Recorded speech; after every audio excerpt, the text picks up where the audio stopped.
Sebagai salah satu negara dengan jumlah penduduk terbesar di dunia, Indonesia masih memiliki pekerjaan rumah untuk memenuhi kebutuhan papan alias tempat tinggal bagi warganya.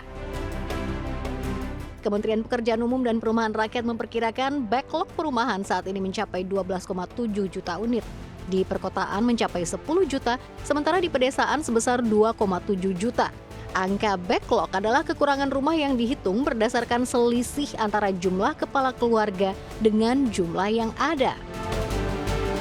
Kalkulasi pemerintah, kebutuhan rumah baru berkisar antara 820.000 hingga 1 juta rumah per tahunnya. Sementara pengembang hanya mampu membangun 400.000 unit per tahun. Defisit besar backlog inilah yang mengakibatkan harga properti merangkak dengan cepat. Hal ini tercermin dalam data Bank Indonesia tentang indeks harga properti residensial yang menanjak signifikan dalam 4 tahun terakhir, khususnya tipe kecil dan menengah. Terbatasnya sumber pembiayaan menjadi salah satu persoalan dalam memangkas backlog kepemilikan rumah. Menurut data Bank Indonesia, pembiayaan non-perbankan masih menjadi sumber pembiayaan utama untuk pembangunan properti residensial.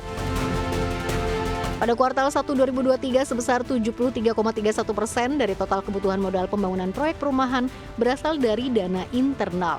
Sementara itu dari sisi konsumen, fasilitas KPR masih menjadi pilihan utama dalam pembelian properti residensial dengan pangsa sebesar 74,83% dari total pembiayaan. Sumber pembiayaan lain berupa penggalangan dana melalui pasar modal ataupun lewat obligasi belum banyak diambil oleh pengembang dan kondisi ini berdampak pada kemampuan perusahaan untuk melakukan ekspansi.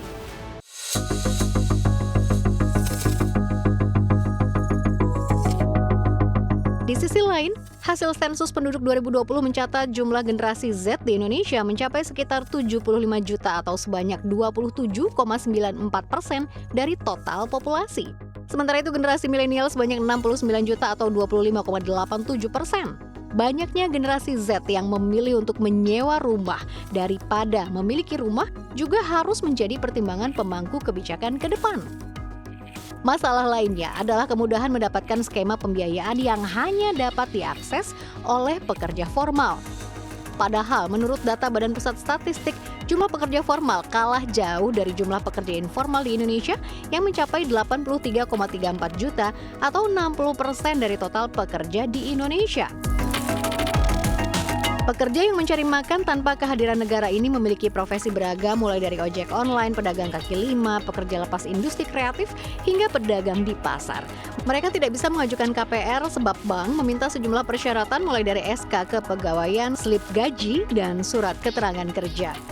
Sistem moneter inilah yang kemudian menyulitkan para pekerja informal dan Gen Z untuk mendapatkan hunian. Sekarang kita harus akui ya, banyak orang-orang yang jual rumah itu non BI checking. Itu udah rahasia umum. Artinya apa? Itu berbahaya sekali loh. Itu sangat berbahaya. Itu kalau kemudian terjadi krisis, kemudian itu spiral efeknya karena ada terjadi kemandekan gitu kan. Itu berbahaya sekali. Artinya banyak pasar-pasar gelap yang tercipta ketika sistemnya tidak bisa mengadopsi perubahan yang ada. Ya, menurut saya gitu. Jadi dari sisi penyediaan barangnya juga harus diperbaiki, harus mengikuti preferensi market, pasar, demand. Tapi dari sisi finansialnya juga harus diadopsi perubahan tadi. Bahwa sekarang itu sistem kerja itu ya banyak loh yang kaya yang memang bukan pekerja formal gitu loh. Pemerintah sebelumnya telah melakukan berbagai upaya untuk menekan backlog kepemilikan rumah, diantaranya pembiayaan untuk masyarakat berpenghasilan rendah, salah satunya dengan menyediakan subsidi pembiayaan perumahan berupa KPR, Fasilitas Likuiditas Pembiayaan Perumahan atau FLPP. Namun, pemerintah pun mengaku salah satu masalah terbesar penyebab tingginya backlog perumahan adalah minimnya dukungan dari pemerintah daerah. Terlebih, ada peraturan yang membatasi peran pemerintah daerah dalam pemenuhan kebutuhan papan.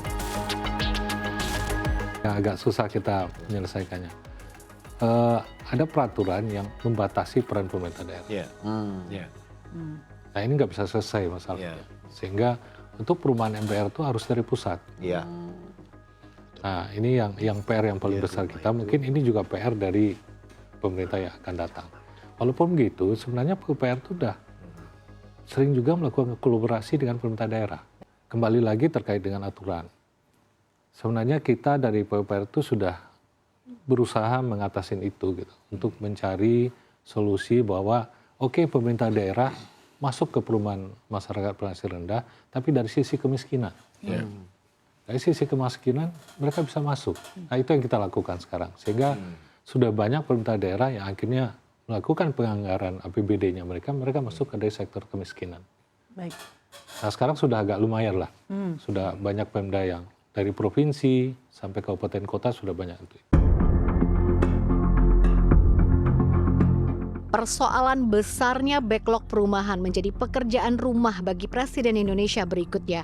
Mengingat rumah adalah kebutuhan primer yang harus dipenuhi bagi masyarakat dan pemerintah wajib memudahkan penyediaannya.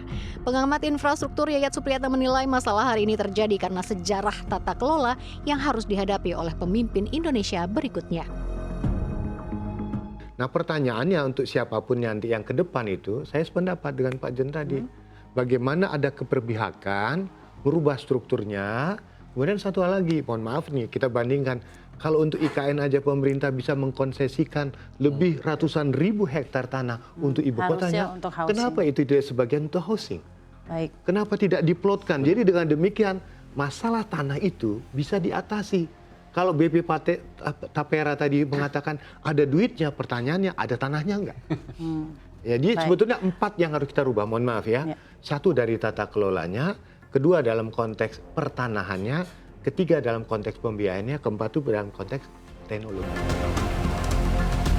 The Housing and Urban Development Institute pun mengusulkan agar pemerintah memasukkan perumahan rakyat ke program strategis nasional yang berfokus pada masyarakat berpenghasilan rendah demi menyediakan rumah yang layak serta terjangkau. Impact kalau kita menyelesaikan ini akan menyelesaikan mostly problem kemiskinan. Baik. Dan karena itu intervensi kepada perumahan rakyat itu sebenarnya harus lebih berkeringat lagi. Berkeringat lagi untuk melakukan sesuatu dan rakyatnya juga lebih berkeringat lagi untuk mengikhtiarkan itu. Saya kira karena itu ya kehadiran pemerintah, kehadiran negara dan peran serta pelaku usaha itu harus terus-menerus ditingkatkan. Hemat saya, Presiden ke depan harus lebih berkeringat untuk perumahan rakyat. Setuju. Presiden ke depan harus lebih berkeringat untuk perumahan rakyat. Serius, karena kalau ada tadi kata-kata yang sangat mengganjal kita, sampai tua nggak punya rumah, mestinya itu nggak pernah ada di negeri Baldotun Toy Watu. Mantap. Dengan semua permasalahan yang ada, pemerintah menargetkan tidak ada backlog hunian atau zero backlog pada 2045. Lantas mampukah pemimpin Indonesia berikutnya menjawab tantangan ini?